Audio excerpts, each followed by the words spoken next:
Hello, BookTube, and welcome back to our buddy read of Mr. Scarborough's Family by Anthony Trollope.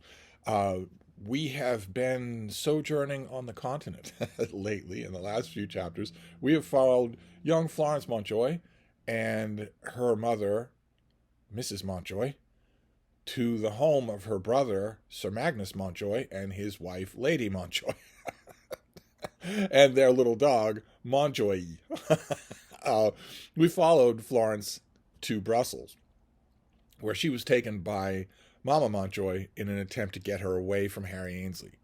An attempt to, if Mama Montjoy can't salvage the unspoken but in her mind prearranged engagement between her daughter and Montjoy Scarborough, the least she can do is save her daughter from Harry Ainsley, who she believes is not only without any prospects in the world, entirely dependent on the capricious goodwill of his uncle, and we're going to find out how capricious that goodwill is, but also an iniquitous figure, someone who she has been informed by Augustus Scarborough beat Montjoy Scarborough senseless in the street and left him there, and did not tell the police anything about that he was the last person to see him alive, even after his disappearance caused headlines. So Mrs. Montjoy, Mama Montjoy, has no real options. She's not a mean person. She has no real options other than simply to take her daughter away. So she does, and Trollope follows them there. He follows them to Brussels. He even gives us a tertiary love story where one of the attachés at the embassy decides that Florence Montjoy is quite the nicest thing going and tells her that he loves her and wants her to marry him. It's engaging enough, but it feels a little far afield. This story is about Mr. Scarborough, Sr., a sick and dying wealthy landowner who has decided, in response to the massive debts run up by his eldest son, Montjoy Scarborough, to declare to the world that Montjoy Scarborough is illegitimate and to prove it. He isn't just saying this, he can prove it. He has paperwork that he hands to his lawyer, Mr. Gray, to show to the world that this is in fact the case, and that therefore all of the debts that Montjoy Scarborough was raising against the prospect of one day inheriting the wealthy estate, Tretton Park, are useless. They're worthless, and his money owners are totally out of luck. They had no idea that they were being lied to. They could take a chase down to Tretton Park and see it for themselves. They could see what a wealthy property it was, and probably could pull a lot of paperwork on it as well. It seems never to have occurred to any of Montjoy's creditors that they were just going on Montjoy's word, and that obviously his word isn't very good. Either way, that is the main story of the book. And Trollope has taken us far afield from there to Brussels. But now he brings us back squarely into the matter. And really, when you're talking about a scheme like this on the part of Mr. Scarborough, who can barely get off his couch, the heart of the matter is not Mr. Scarborough down at Tretton Park. The heart of the matter is the lawyer, Mr. Gray. So we return to the heart of the matter and to Mr. Gray. I mentioned in our last chapter that although we have all sorts of stuff going on in this book, and all of it great, this is Trollope writing at the end of his life. This is Trollope writing at a time when critics use the phrase late style to describe an author whose powers have obviously diminished. Critics they aren't gentlemanly most times. They aren't nice people most times. But there's a gentlemanly convention that you will say late style instead of fading powers. Some critics, bouncing around the American Midwest and usually beholden to no feeding hand, will just say this author can't make a story anymore and should retire. but most critics will say late style and pretend that it's a conscious choice. It's of course not a conscious choice. All artists want to fork lightning on its way and lament the fact that they can no longer do so. And Trollope felt that way. He kept writing. He had to keep writing. But the novels on either side of Mr. Scarborough's Family are perfect examples of late style, if we want to use that euphemism. This one is not. So here he brings us right back to the heart of the story, but the one thing he hasn't given us so far is a character we can like.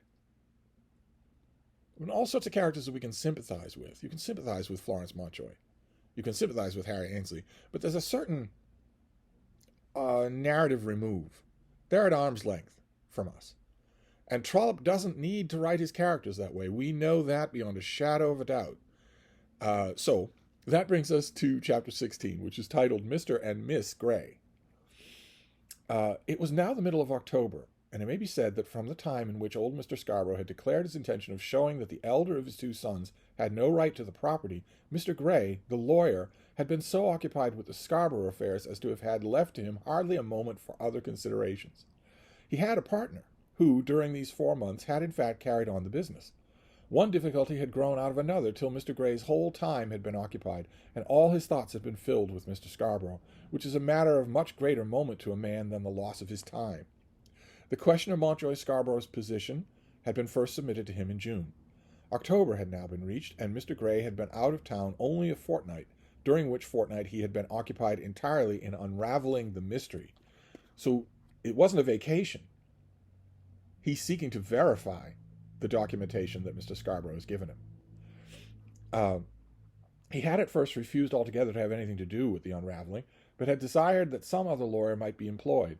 But it had gradually come to pass that he had entered heart and soul into the case, and with many execrations on his own part against Mr. Scarborough, could find real interest in nothing else. He had begun his investigation with a thorough wish to discover that Montjoy Scarborough was, in truth, the heir. So he starts off wanting Mr. Scarborough to simply be lying, even though it means ruin for Tretton Park. Though he had never loved the young man, and as he went on with his investigations became aware that the whole property would go to the creditors should he succeed in proving that Montjoy was the heir, yet for the sake of abstract honesty he was most anxious that it should be so. So one of the research that he does is research into just how much money Montjoy Scarborough owes, and it's a vast amount. It will swallow Tretton Park. And he could not bear to think that he and other lawyers had been taken in by the wily craft of a man such as the Squire of Tretton. It went thoroughly against the grain with him to have to acknowledge that the estate would become the property of Augustus. But it was so, and he did acknowledge it. It was proved to him that, in spite of all the evidence which he had hitherto seen in the matter, the squire had not married his wife until the birth of his eldest son, until after that birth. So he has looked at the documents, he has traced down their provenance, and Montjoy Scarborough is illegitimate. He was born after before the marriage. No one's talking about an affair here or a mistress. Just timing. That's all. The timing of a ceremony, as we were told earlier. He did acknowledge it, and he said bravely that it must be so. Then there came down upon him a crowd of enemies in the guise of baffled creditors, all of whom believed, or professed to believe, that he, Mr. Grey, was in league with the squire to rob them of their rights.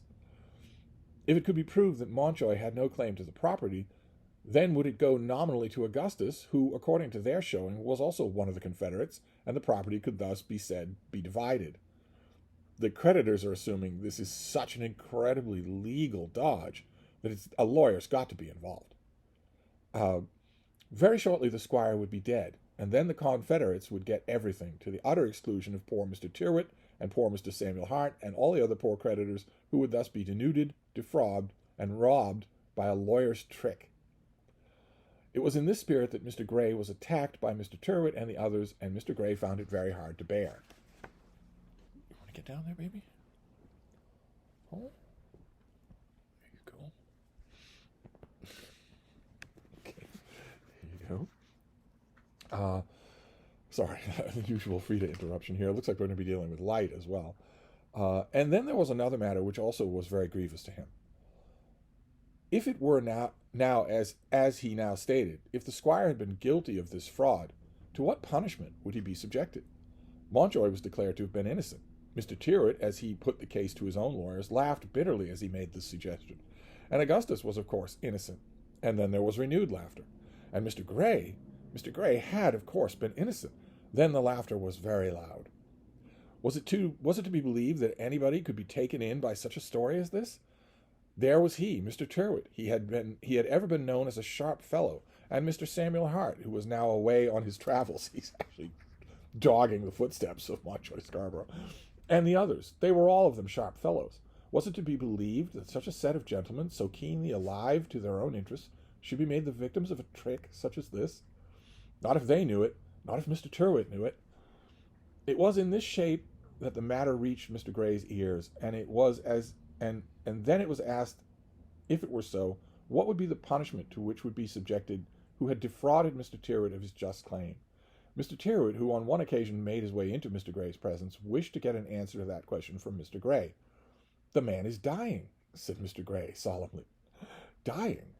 He is no more likely to die than you are, from all I hear." And at this time, the rumors of Mr. Scarborough's improved health had reached the creditors in London. Mr. Tyrrwhit had begun to believe that Mr. Scarborough's dangerous condition had been part of the hoax, and there had been no surgeon's knives, no terrible operations, no moment of almost certain death. "I don't believe he's been ill at all," says Mr. Tyrrwhit. "I cannot help your belief," said Mr. Grey. "But because a man doesn't die and recovers, is he on this account to be allowed to cheat people as he has cheated me, with impunity?" "I am not going to defend Mr. Scarborough, but he has not, in fact, cheated you." Come back over here. I'm not over there. I'm right here. There you go. There you go. He has not, in fact, cheated you. And so we're right now deep in the heart of this story, of the trick, the plot at the center of this story. And you have to think this makes a certain kind of practical storytelling sense on the part of Trollope, who is serializing this. We are getting the nutshell of the story reprised for us, helpfully. "Who has then cheated me?" said Mr. Tyrrwhit. "Come, do you mean to tell me that if it goes on, I shall not have been defrauded of £100,000? £100,000. Of course, that's not the sum that Montjoy Scarborough borrowed. He did borrow a lot. He didn't borrow that much. We're talking here about usurious interest rates. Did you ever see Mr. Scarborough on this matter?" "No, it was not necessary." "Or have you got his writing on any document? Have you anything to show that he knew what his son was doing when he borrowed money of you? Is it not perfectly clear that he knew nothing about it?" "Of course he knew nothing about it then. At that time. It was afterwards that his fraud began, when he found that the estate was in jeopardy. Then the falsehood was concocted." "Ah, there, Mr. Tyrrwhit, I can only say that I disagree with you. I must express my opinion that if you endeavor to recover your money on that plea, you will be beaten. If you can prove fraud of that kind, no doubt you can punish those who have been guilty of it, me among the number." "I say nothing of that," says Mr. Tyrrwhit.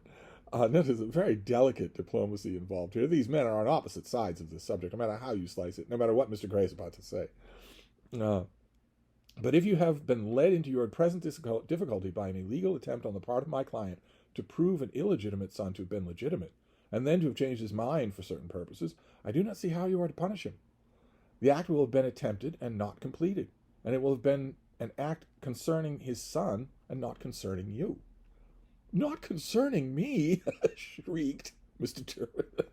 £100,000. You'd think he feels concerned. "Certainly not legally. You are not in a position to prove that he knew that his son was borrowing money from you on the credit of the estate. As a fact, he certainly did not know it."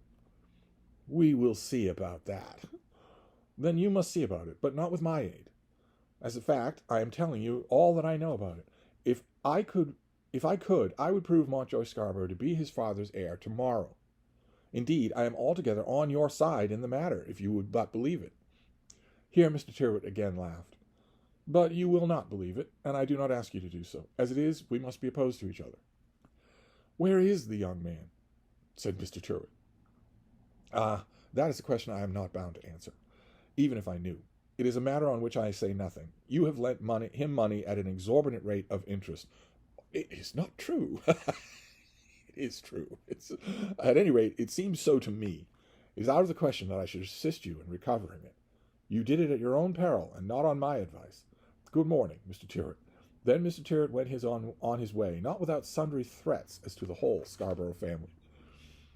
It was very hard upon Mr. Grey, because he certainly was an honest man, and had taken up the matter simply with the view of learning the truth. It had been whispered to him within the last day or two that Montjoy Scarborough had lately been seen alive, and gambling with reckless prodigality at Monte Carlo, Who whispered that? We've just been told that Mr. Hart is still out of town. It's Augustus Scarborough that's spreading this rumor, that's telling people this. All of it. It had only been told to him as probably true, but he certainly believed it. But he knew nothing of the details of his disappearance, and had not been much surprised, as he had never believed that the young man had been murdered or made away with himself.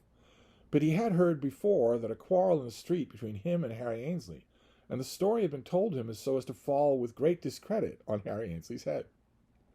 According to that story, Harry Ainsley had struck his foe during the night and left him for dead upon the pavement. Then Mountjoy Scarborough had been missing, and Henry Ainsley, this is Henry Ainsley, had been told no one of the quarrel. There had been some girl in the question. So much and no more Mr. Grey had heard, and was, of course, inclined to think that Harry, we've shifted back to Harry, good way to tell your edition, whatever edition of Trollope that you're using. You can tell, on the one hand, if you are reading, I don't know, let's say you're reading a paragraph and it mentions that someone paid someone with a florin and those little asterisks. So you know that at the back of the book there's going to be a note about what a florin is. But at the end of that same paragraph, there's a mention of Icarus flying too close to the sun, and there's no asterisk. Then you know your editor is paying some attention, but not all the attention in the world, or is being comprehensive, but not as comprehensive as could be. Here, there's a typo. Harry Ainsley becomes Henry Ainsley in the course of this paragraph, and then back to Harry.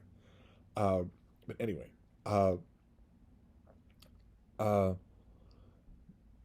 so much and no more Mr. Grey had heard, and was, of course, inclined to think that Harry Ainsley must have behaved very badly. But of the mode of Mountjoy's subsequent escape he had heard nothing. Mr. Grey at this time was living down at Fulham in a small, old-fashioned house which overlooked the river, and was called the Manor House. He would have said that it was his custom to go home every day by omnibus, but he did in truth almost always remain at his office so late as to make it necessary that he should return by a cab. He was a man fairly well-to-do in the world, as he had no one depending on him but one daughter, no one, that is to say, whom he was obliged to support. But he had a married sister with a scapegrace husband and 6 daughters, whom, in fact, he did support. Mrs. Carroll, that's his sister, with the kindest intention in the world, had come and lived near him. She had taken a genteel new house at Bolsover Terrace on Fulham Road, about a quarter of a mile from her brother. Mr. Grey lived in the old manor house, a small, uncomfortable place which had a nook of its own, close upon the water, and with a lovely little lawn. Doesn't sound uncomfortable. Sounds idyllic. It was certainly most uncomfortable as a gentleman's residence, but no consideration would induce Mr. Grey to sell it.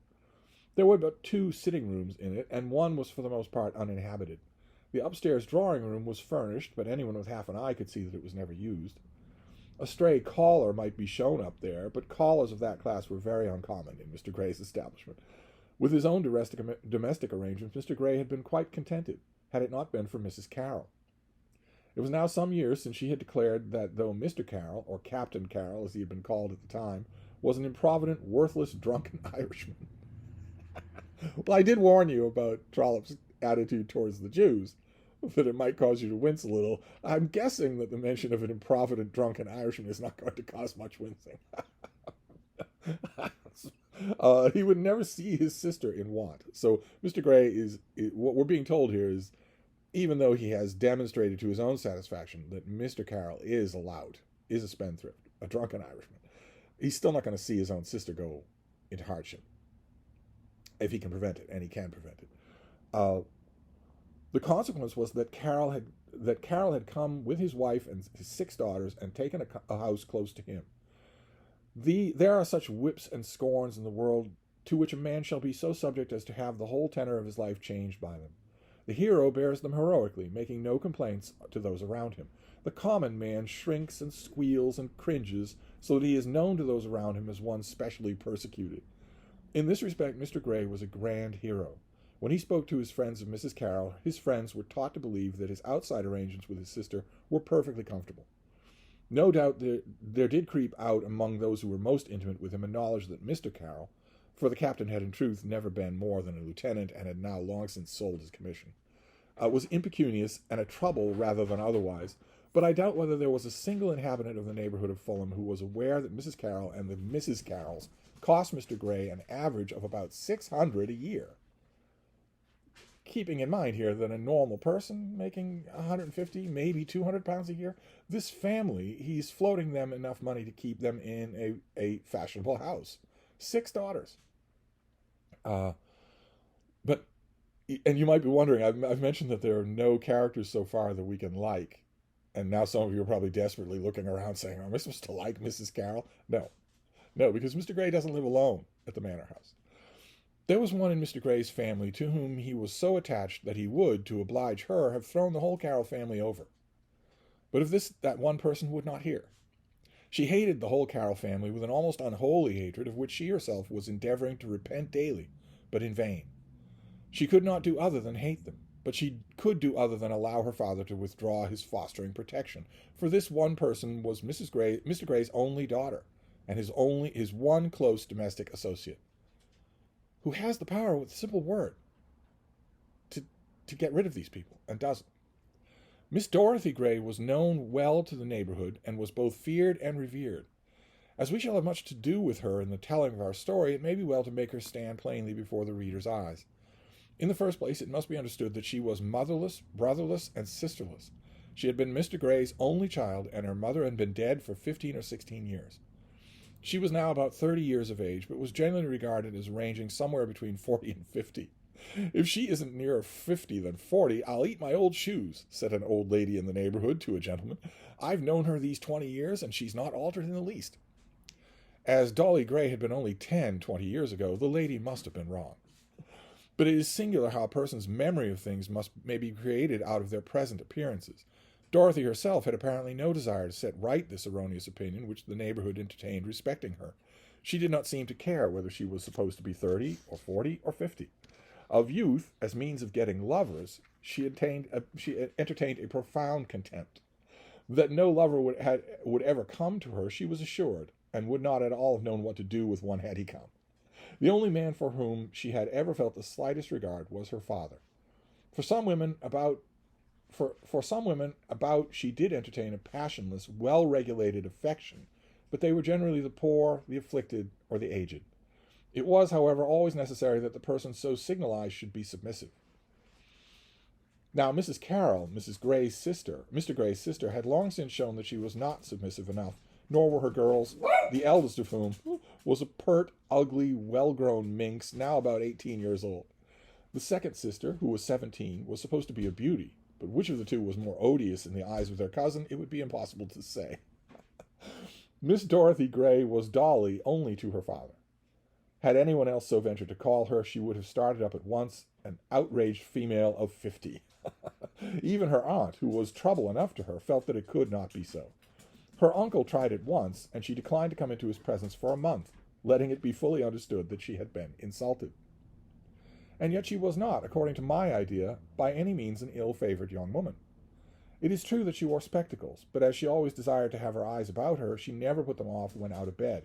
But how many German girls do the like, and are not accounted for that reason to be plain? She was tall and well-made, we may almost say robust. She had the full use of her limbs, and was never ashamed of using them.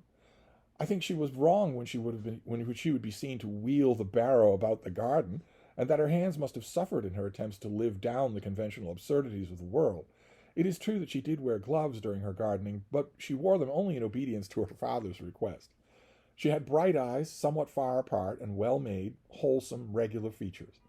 Her nose was large, and her mouth was large, but they were singularly intelligent and full of humor when she was pleased in conversation. As to her hair, she was too indifferent to enable one to say that it was attractive, but it was smoothed twice a day, was very copious, and always very clean. Indeed, for cleanliness from head to foot, she was a model. She is very clean, but then it's second to nothing to her, had said a sarcastic old lady who meant to imply that Miss Dorothy Grey was not constant at church. Meaning, I guess, that would be when you take your weekly bath. Keep in mind here that none of us with a shower right down the hall would consider any of these people to be clean. But the sarcastic old lady had known nothing about it. Dorothy Grey never stayed away from morning church unless her presence was desired by her father, and for once or twice that she might do so, she would take her father with her 3 or 4 times, against the grain with him, it must be acknowledged. But the most singular attribute of the lady's appearance has still to be mentioned. This paragraph is rather odd, and I'm going to want you all to tell me why it's here. The most singular attribute of the lady's appearance has still to be mentioned. She always wore a slouch hat, which from motives of propriety she called her bonnet, and which gave her a singular appearance as though it had been put on entirely to thatch her from the weather. It was made generally of black straw, and was round, equal at all points of a circle, and was fastened with broad brown ribbons. It was supposed in the neighborhood to be completely weather-tight. The unimaginative nature of Fulham did not allow the Fulham mind to gather in the fact that, at the same time, she might possess 2 or 3 such hats. But they were undoubtedly precisely similar, and she would wear them in London with exactly the same indifference as to the comparative rural neighborhood of her residence. She would in truth go up and down in the omnibus, and would do so alone without the slightest regard for the opinion of any of her neighbors. The Carroll girls would laugh at her behind her back, but no Carroll girl had ever been seen to smile before her face, instigated to do so by their cousin's vagaries. I think that it would be very unwise for the Carrolls to laugh at Dolly Gray. The narrator has made it clear that they're living off Mr. Gray entirely at her sufferance. If she went to him and said, "These people are too much for me," he would withdraw his support, and they wouldn't be able to afford that house. And then Trollope ends the chapter with this paragraph. I don't know why that paragraph about the slouch hat is in there. I really don't. I'm curious to know what you think. But he can't leave it there. He ends with this paragraph. But I have not mentioned that attribute of Miss Gray's, which is perhaps the most essential in her character. It is necessary at any rate that they should know it who wish to understand her nature. When it had once been brought home to her that duty required her to do this thing or the other, or to say this word or another, that thing would be done, and that word was said, let the result be what it might. Even to the displeasure of her father, the word was said or the thing was done. Such a one was Dolly Gray. So, that's a chapter reintroducing us to the legal struggles of the novel and introducing us to a character that Trollope clearly not only likes but wants you to like. Dolly Gray. This is exactly the narrative tone that Trollope takes when he's writing about a character that he just unabashedly likes. A good person. We're just going to get a little more of that. We're going to keep the action on the Grays for our next chapter. So I'll wrap this up for now, and I'll see you then. Thank you, BookTube.